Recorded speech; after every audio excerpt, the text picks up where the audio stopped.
제가 먼저 이 시간 하나님의 말씀을 받들어 읽을 때 하나님께서 주시는 말씀을 들으시기를 바랍니다. 그들이 암비볼리와 아볼로니아로 다녀가 데살로니가에 이르니 거기 유대인의 회당이 있는지라. 바울이 자기의 관례대로 그들에게로 들어가서 새 안식일에 성경을 가지고 강론하며 뜻을 풀어 그리스도가 해를 받고 죽은 자 가운데서 다시 살아나야 할 것을 증언하고 이르되 내가 너희에게 전하는 이 예수가 곧 그리스도라 하니 그 중에 어떤 사람 곧 경건한 헬라인의 큰 무리와 적지 않은 귀부인도 권함을 받고 바울과 실라를 따르나 그러나 유대인들은 시기하여 저자의 어떤 불량한 사람들을 데리고 때를 지어 성을 소동하게 하여 야손의 집에 침입하여 그들을 백성에게 끌어내려고 찾았으나 발견하지 못하매 야손과 및 형제들을 끌고 읍장들 앞에 가서 소리질러 이르되 천하를 어지럽게 하던 이 사람들이 여기도 이르매 야손이 그들을 맞아 들였도다. 이 사람들이 다 가이사의 명을 거역하여 말하되 다른 임금 곧 예수라 하는 이가 있다 하더이다 하니 무리와 읍장들이 이 말을 듣고 소동하여 야손과 그 나머지 사람들에게 보석금을 받고 놓아주니라. 밤에 형제들이 곧 바울과 실라를 베레아로 보내니 그들이 이르러 유대인의 회당에 들어가니라. 베레아에 있는 사람들은 데살로니가에 있는 사람들보다 더 너그러워서 간절한 마음으로 말씀을 받고 이것이 그러한가 하여 날마다 성경을 상고하므로 그 중에 믿는 사람이 많고 또 헬라의 귀부인과 남자가 적지 아니하나 데살로니가에 있는 유대인들은 바울이 하나님의 말씀을 베레아에서도 전하는 줄을 알고 거기도 가서 무리를 움직여 소동하게 하거늘 형제들이 곧 바울을 내보내어 바다까지 가게 하되 실라와 디모데는 아직 거기 머물더라. 바울을 인도하는 사람들이 그를 데리고 아덴까지 이르러 그에게서 실라와 디모데를 자기에게로 속히 오게 하라는 명령을 받고 떠나니라. 아멘. 그리스도 예수 안에서 사랑하는 우리 성약교회 성도 여러분, 우리가 성령의 인도를 따른다는 것이 곧 모든 일이 일사천리로 풀려가는 것을 보장하는 것은 아니다 하는 사실을 알게 됩니다. 우리가 사도행전에 전개되는 이 성령의 역사를 살펴보면서 발견하게 되어지는 사실이죠. 어둠의 권세는 복음의 빛이 비추이는 곳에서 언제나 더욱더 기승을 부리고 성령의 인도를 따르는 하나님의 종들을 괴롭힙니다. 바울 일행은 빌립보의 감옥에서 풀려난 후에 루디아의 집을 방문하여 성도들을 위로하고 빌립보를 이제 떠나게 됩니다. 그들이 찾게 된 두 번째 도시는 데살로니가라는 도시였습니다. 이 데살로니가는 마게도냐 지역의 행정 수도로서 가장 영향력 있는 도시였습니다. 빌립보가 마게도냐의 첫 성이라고 그러더니 데살로니가가 마게도냐의 수도인가? 예, 그렇습니다. 말하자면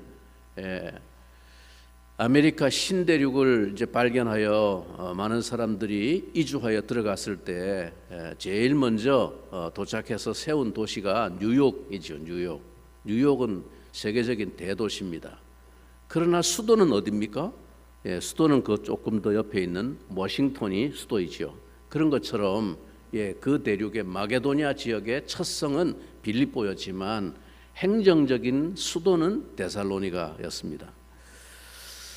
번창하는 무역과 상업의 중심지였고 헬라의 자유도시로서 수많은 사람들의 왕래가 있었고 활동의 중심 무대가 되고 있는 아주 번창하는 그런 도시였습니다.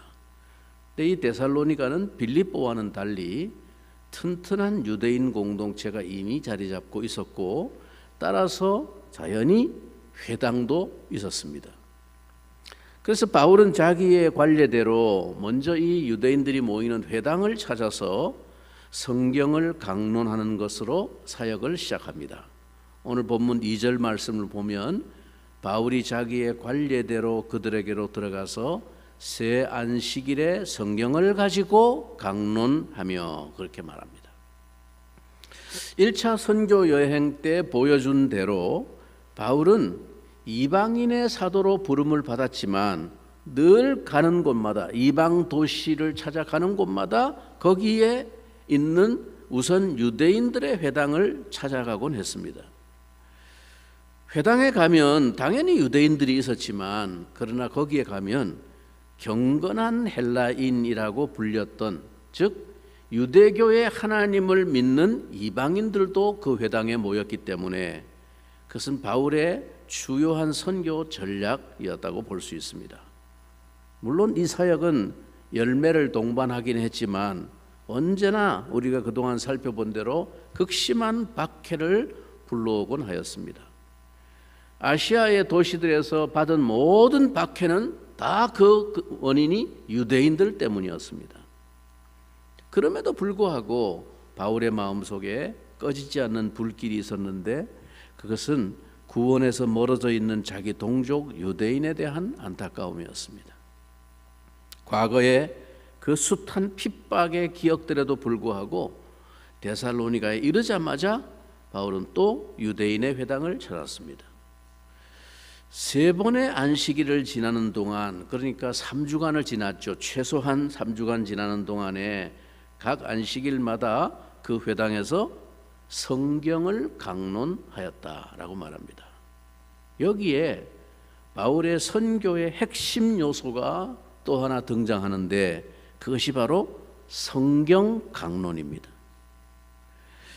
성경을 이미 알고 있고 성경을 신봉하고 있는 유대인의 회당에 모인 사람들에게 그 성경이 말하고 있는 뜻을 풀어서 성경의 메시지를 밝히 볼 수 있도록 인도했습니다.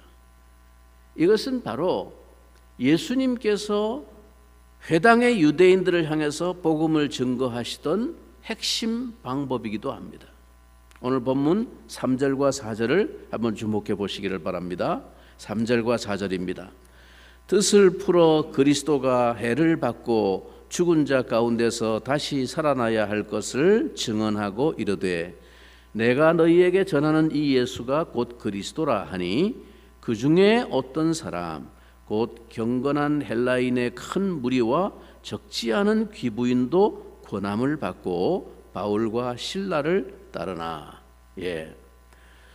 즉 성경이 예언하고 있는 메시아는 오셔서 죽으시고 부활하실 것을 성경에 이미 예언하고 있었는데 그것이 바로 예수에게서 이루어졌다라고 증언하는 것입니다.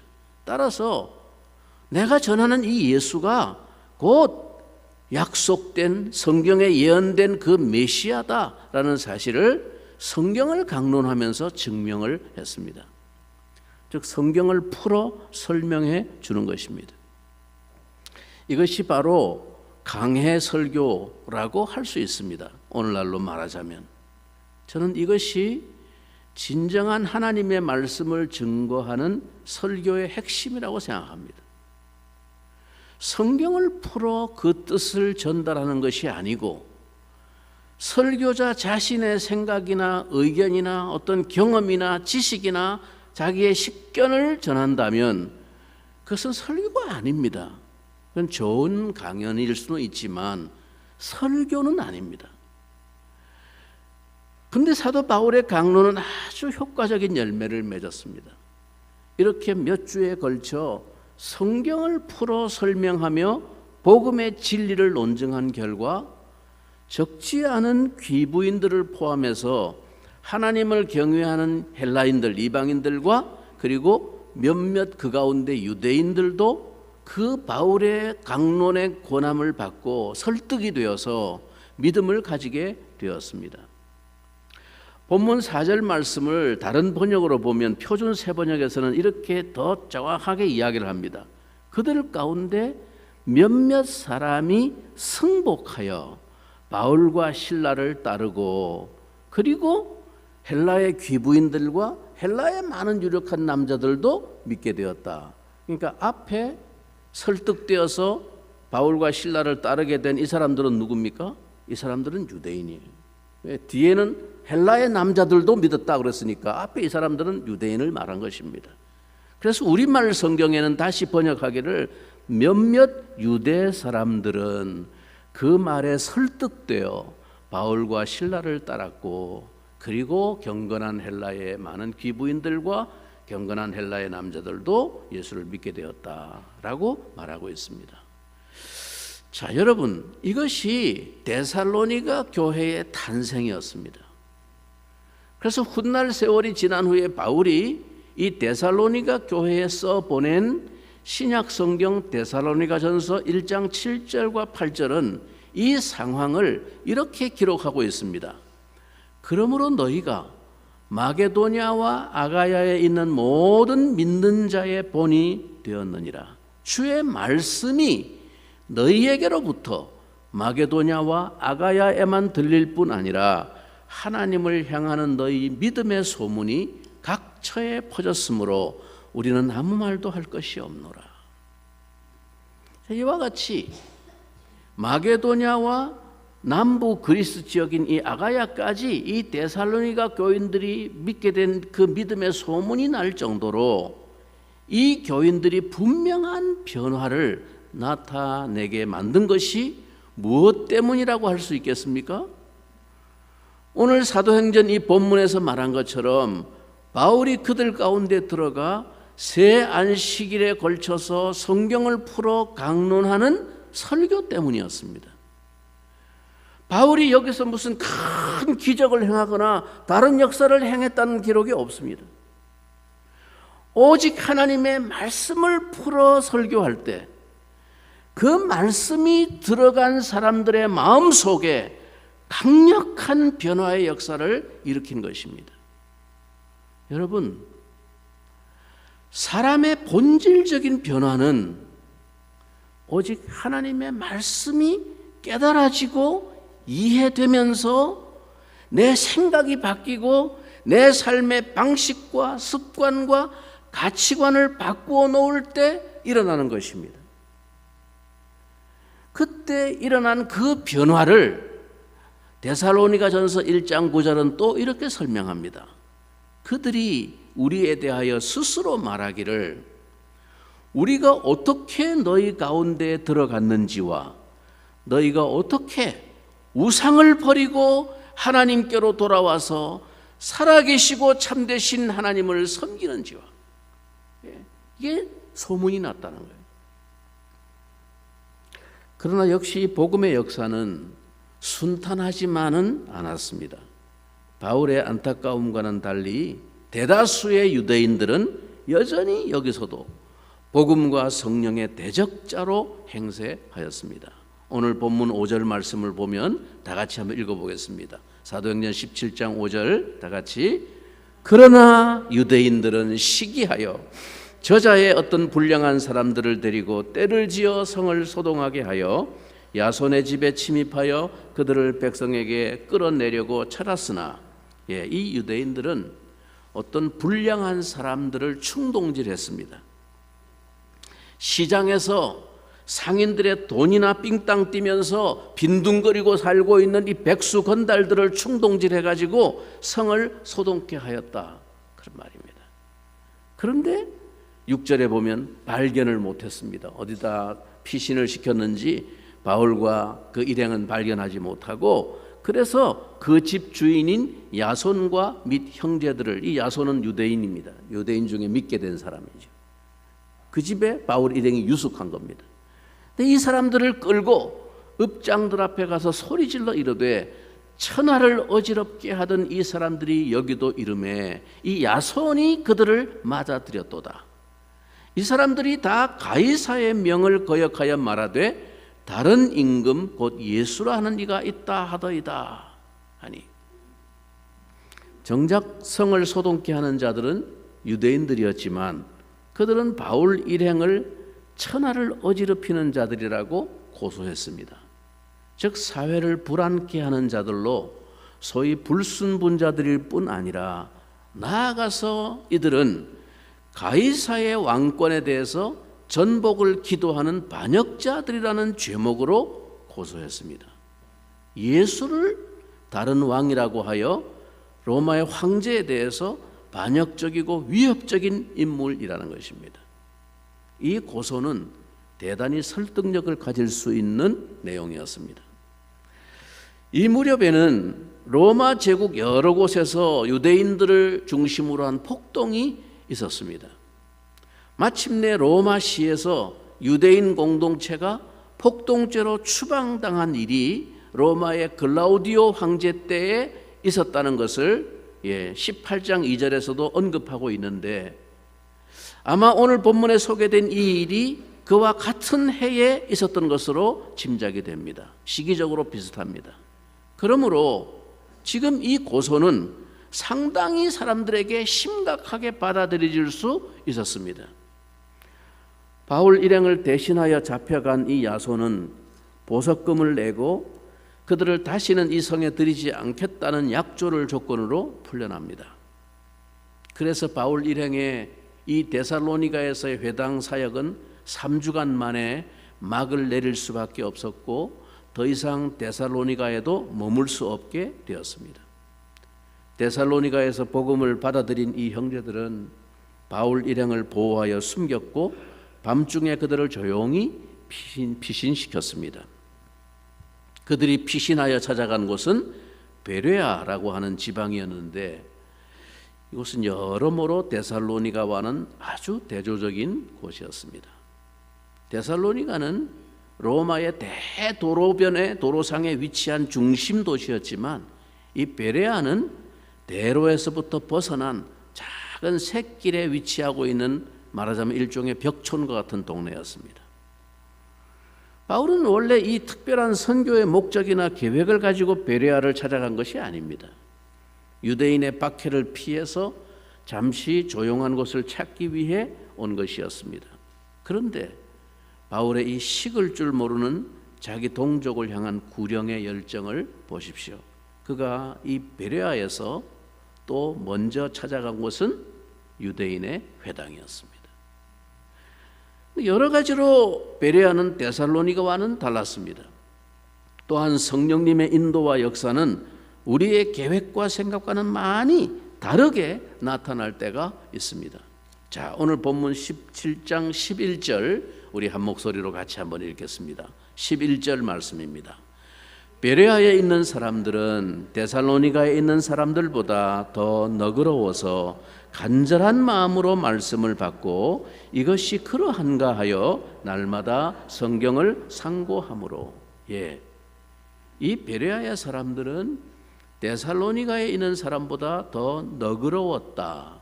옛날 번역에는 신사적이어서라고 말합니다. 여기서 말하는 베레아 사람은 문맥상 분명히 베레아에 있는 유대인 회당의 사람들을 가리키는 것이죠. 이것은 데살로니가에 있었던 유대인들에게서는 전혀 찾아볼 수 없었던 반응이었습니다. 여기 너그럽다라는 이 말은 여러 가지로 표현할 수 있지만 가장 중심되는 의미가 단적으로 말하면 편견이 없이 말을 받는다, 그런 뜻입니다. 옳고 그름을 자기가 이미 가지고 있는 편견과 선입견 없이 살펴보고 받아들일 자세가 되어 있는 사람들이라는 뜻입니다. 뿐만 아니라 그들은 간절한 마음으로 말씀을 받았는데, 이 간절한 마음이라는 원문의 의미도 자원함으로 라는 뜻입니다. 즉 그들은 전적으로 스스로 자원하는 마음으로 그 복음을 수용했음을 강조합니다. 이는 베레아 사람들이 하나님의 말씀을 얼마나 진지하게 받아들였는지 보여줍니다. 이들은 듣고 받아들인 그 말씀을 또 성경을 통해서 스스로 날마다 그 말씀을 확인했습니다. 이전 개역 번역에 베레아 사람들은 더 신사적이어서라고, 신사적이라고 이 단어를 번역했고, 새 번역에 보면 이 단어를 고상한 사람들이라고 번역을 했는데요, 다 그런 의미를 담고 있는 단어입니다. 그러면 여러분, 신자가 보일 수 있는 가장 고상한 태도가 무엇일까요? 뭘 고상하다고 말하는 걸까요? 사도가 성경을 강해하여 설명해 주면 간절한 마음으로 자원하여 말씀을 받고 그 말씀을 스스로 펴서 확인해 보고 묵상하는 것입니다. 이게 신자의 가장 고상한 삶의 모습입니다. 여러분, 교회 생활, 신앙 생활이 오래되어도 진정한 변화가 일어나지 않는 근본 이유는 말씀을 들어도 그 이미 뻔한 말씀, 다 아는 얘기라고 하는 선입견과 편견이 마음에 가득해서 열린 마음으로 말씀을 경청하지 않기 때문입니다. 이게 바로 유대인들의 마음이었습니다. 자기들은 이미 다 안다고 생각했어요. 목사를 통해서 성경을 풀어 설명해 주시는 성령의 말씀을 받아들이지 못하기 때문입니다. 그래서 말씀을 들어도 그 말씀이 그 속에 들어가 역사하지 않습니다. 자원하는 마음으로 스스로 마음을 열고 말씀을 받지 않는 영혼에는 억지로 은혜가 일어나지는 않습니다. 여러분, 손뼉은 마주쳐야 소리가 난다는 것은 진리의 법칙입니다. 하나님의 은혜와 역사는 말씀하시는 분과 듣는 사람들 사이에 상호 화답이 이루어질 때 변화가 일어납니다. 성령의 역사에 인간의 우리의 반응과 응답은 매우 중요한 역사의 요소입니다. 지난 시간에 이 말씀 드릴 때 윷놀이 하니까 바로 반응이 나오더라고요. 응답하라 루디야. 참 재치 있는 사람들이 응답해야 된다는 거예요. 다 같이 따라서 한번 해볼까요? 응답하라 성약교회. 그래야 역사가 일어나는 것입니다. 그래도 아무 말 안 하는 사람 있지. 반응을 안 하잖아. 응답을 안 하잖아. 그럼 역사가 안 일어난다니까요. 여러분, 이것은 우리가 하나님의 말씀을 받는 데 있어서 얼마나 중요한 자세인지 모릅니다. 그래서 예수님께서도 천국 비유를 말씀하실 때, 씨 뿌리는 비유 말씀하실 때 밭의 비유를 말씀하잖아요. 그 땅이 어떤 땅이냐에 따라서 결과가 다르다는 거예요. 이것은 우리가 하나님의 말씀을 받는 데 있어서 얼마나 중요한 자세인지 모릅니다. 그리고 이러한 자세를 가질 수 있다는 것은 사실은 그것 자체가 기적이고 은혜입니다. 인간은 영적인 진리에 대해서 편견 없이 설 수 있는 마음의 자세를 가지기 어렵습니다. 모든 어둠이 그 마음을 이미 덮고 있기 때문이죠. 이것은 그래서 베레아를 향해서 베푸신 하나님의 특별한 은혜였습니다. 그러나 인간의 자세와 반응은 언제나 하나님의 은혜 역사에 아주 중요한 요소와 도구로 사용되는 것을 보게 됩니다. 오늘 본문은 그것을 강조하고 있어요. 이 사람들 속에는 왜 데살로니가와 다른 역사가 나타났나? 바로 차이가 거기 있었다는 거예요. 이 사람들은 너그럽게 편견 없이 마음을 열고 차원함으로 말씀을 받아. 그래서 역사가 일어났다라고 그것을 강조하고 있는 본문입니다. 편견 없이 주의 깊게 말씀을 살펴보고 연구한다는 것은 우리가 하나님의 진리의 보화를 발견하고 받아 누리는 데 있어서 얼마나 중요한 자세인지 아무리 강조해도 지나치지 않을 것입니다. 그들은 간절한 마음으로 말씀을 받았습니다. 무성의하게 관습적으로 말씀을 듣는 자리에서 은혜의 역사를 기대할 수 없습니다. 그들은 날마다 그 말씀을 개인적으로 확인하고 깨닫기 위해 성경을 스스로 상고했습니다. 그 결과 어떤 역사가 일어났다고 말합니까? 그들 속에, 그날 그 말씀을 들은 사람들 속에 수많은 사람들이 믿음을 가지게 되었습니다. 본문 12절 우리 한 목소리로 같이 또 읽겠습니다. 12절 그 중에 믿는 사람이 많고 또 헬라의 귀부인과 남자가 적지 아니하니 여기 믿는 사람이 많고라는 말도 역시 우리말 성경에는 많은 유대 사람들이 믿게 됐고 그 말입니다. 베레아의 회당에 모인 많은 유대인들이 설득을 당하고 승복되어서 믿게 되었다는 것입니다. 그리고 또라는 말은 또 다른 얘기하는 또 헬라의 귀부인과 남자, 그러니까 헬라 남자들도 적지 않게 믿었다는 거예요. 근데 앞에 말한 사람들은 누구예요? 그러면 유대인들이, 많은 유대인들이 베레아에서는 믿게 되었다는 거예요. 데살로니가에서는 몇몇 유대인들이 승복되어 바울과 실라를 따랐다 이렇게 됐어요. 그 중에 한 사람이 야손이었겠지.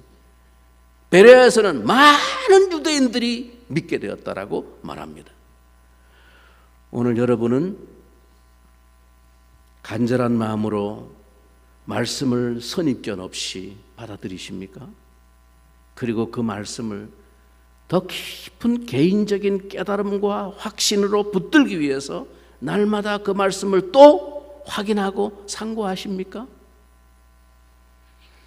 근데 여러분, 박해가 성령님의 역사를 중단시킬 수 없는 것만큼이나 사탄의 방해 역사도 집요하고 끈질깁니다.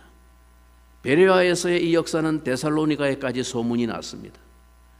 데살로니가 유대인들은 약 72km 이상 떨어져 있는 저 벽촌 베레아까지 내려와서 다시금 무리를 선동하여 소동을 일으켰습니다.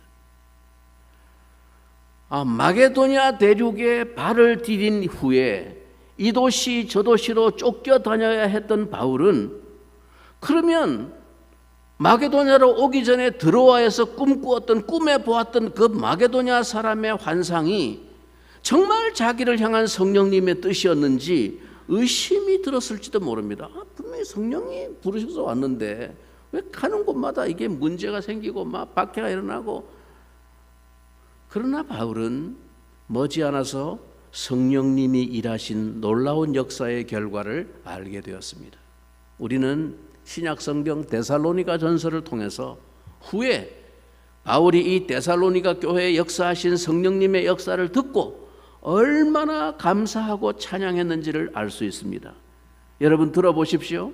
데살로니가 전서 2장 13절에 바울이 이렇게 말합니다. 이러므로 우리가 하나님께 끊임없이 감사함은 너희가 우리에게 들은 바 하나님의 말씀을 받을 때에 사람의 말로 받지 아니하고 하나님의 말씀으로 받음이니 진실로 그러하도다. 이 말씀이 또한 너희 믿는 자 가운데서 역사하느니라. 여러분, 그들은 바울이 전하는 말씀을 들을 때 그게 이 바울이라는 사람이 찾아와서 하는 말이 아니라 하나님의 말씀으로 받아들였다는 것입니다. 이런 사람들 속에 어찌 그 말씀의 능력이 역사하지 않겠습니까? 그래서 바울은 비록 박해 속에서 데살로니가를 떠날 수밖에 없었지만 그들 속에서 나타난 그 말씀으로 인한 역사를 전해 듣고 얼마나 감격과 감사로 하나님을 찬양하게 되었는지 모릅니다. 데살로니가전서 1장 첫머리에 이렇게 말합니다. 우리가 너희 모두로 말미암아 항상 하나님께 감사하며 기도할 때에 너희를 기억함은 너희의 믿음의 역사와 사랑의 수고와 우리 주 예수 그리스도에 대한 소망의 인내를 우리 하나님 아버지 앞에서 끊임없이 기억함이니. 그 박해 속에서도 성령님에 의해 심겨진 그 복음의 씨앗은 아무도 막을 수 없는 열매를 거두고 있었습니다. 그들의 믿음에 관한 소문은 마게도냐뿐만 아니라 아가야 지방과 각 처에 퍼져나가 그 아름다운 복음의 승리를 증거하고 있었습니다. 여러분, 이것이 바로 진정으로 말씀을 받아들인 사람들 속에 일어나는 강력한 역사입니다. 그러므로 성도 여러분, 신앙생활 해 나가는 동안 꼭 명심해야 할 것이 있습니다.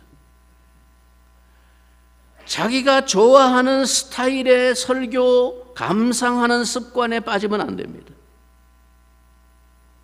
그런 사람은 겉으로 보면 매우 말씀을 사모하고 말씀 듣는 것을 좋아하는 사람처럼 보입니다.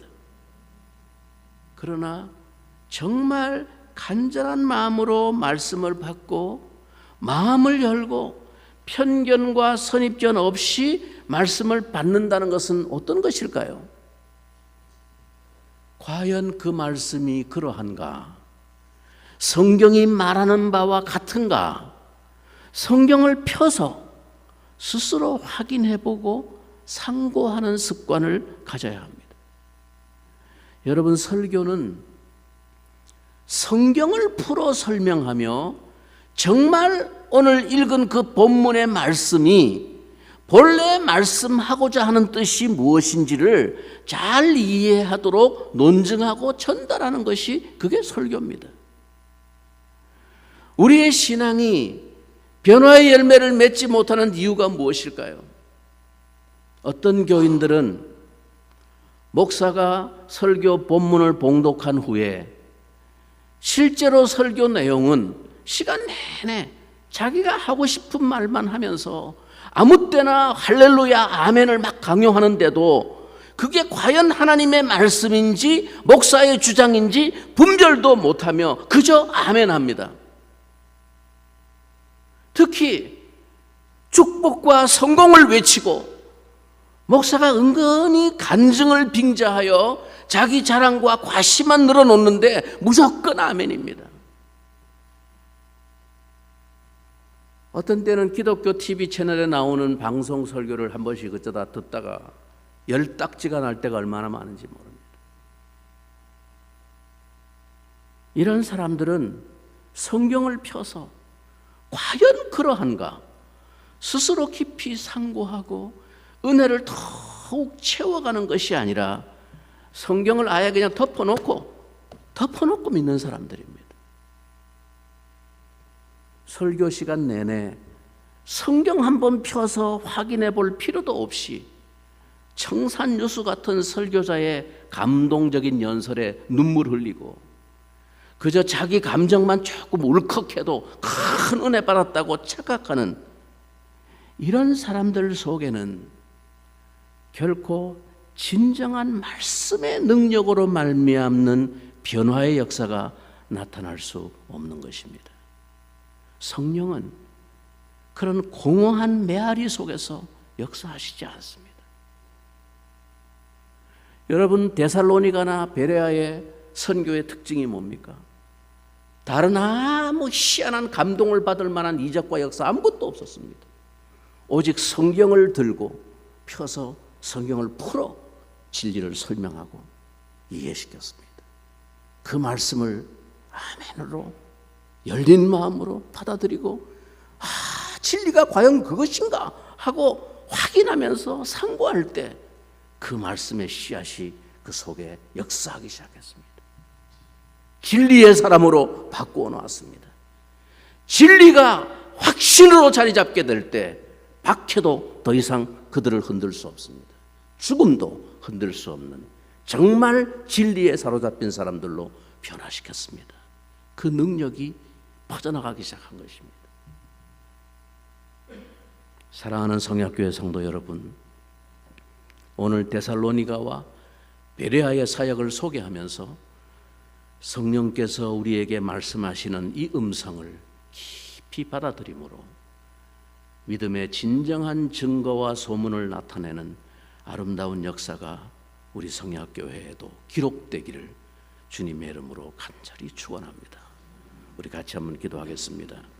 주님, 데살로니가와 베레아에 역사했던 이 진정한 말씀으로 말미암은 믿음의 역사가 내 심령 속에 뿌리 박히고 열매 맺게 해주시고 우리 교회에 하나님 새로운 역사를 기록하는 토대가 되어질 수 있도록 이와 같은 믿음의 역사를 우리에게 허락해 주옵소서. 우리 한번 동성으로 잠시 기도하겠습니다. 오늘도